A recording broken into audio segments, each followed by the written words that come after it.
2 hours later.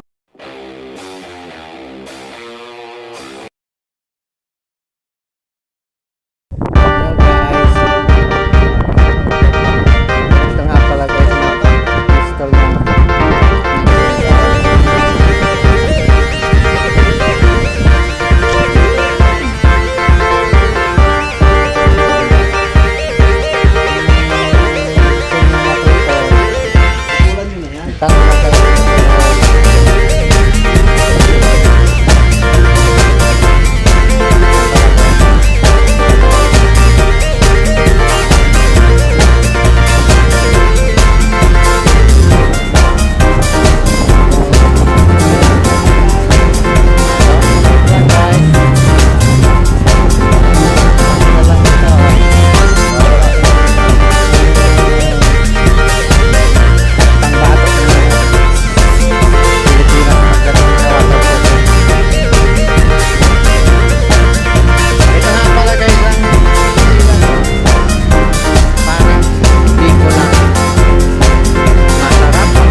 Hello guys, ayan guys.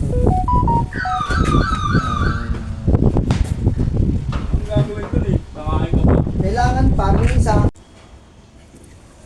Ang gusto matuto mag waterproofing dyan, ito tawag dito torch. Ayan. Pag pinindot mo siya dito, ayan, lalakas ang apoy niya. Ito naman yung timplahan ng hangin saka gas. Ayan. Para pag pinihit mo to, ayan, mahina lang kapag di mo ginagamit para hindi sayang yung gas. Ayan.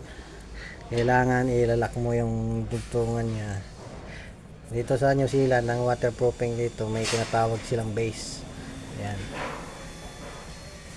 Itong pinakaibabaw, ang tawag nila dito ay cap sheet. Ayan. Bali double pala yung waterproofing dito. Ayan.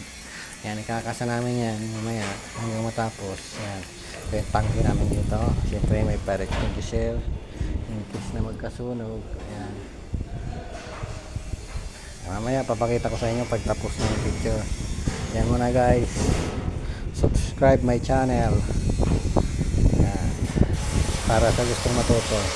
Yung demand yung waterproofing dito sa New Zealand guys. Ayan. Ayan. Yung mga nandiyan sa Pilipinas, gusto mag-aral, nag-hire na sila ngayon kahit mga first timer, hindi ex-abroad. Ayan mga guys. Yung trabaho dito per hour, kaya mas maganda. May sarili kayo ditong sasakyan. Kaya kahit pa paano, may maganda. Kumpara mo yan sa Pilipinas. Hindi mo kailangan mag-overtime para buhayin ang pamilya mo dito.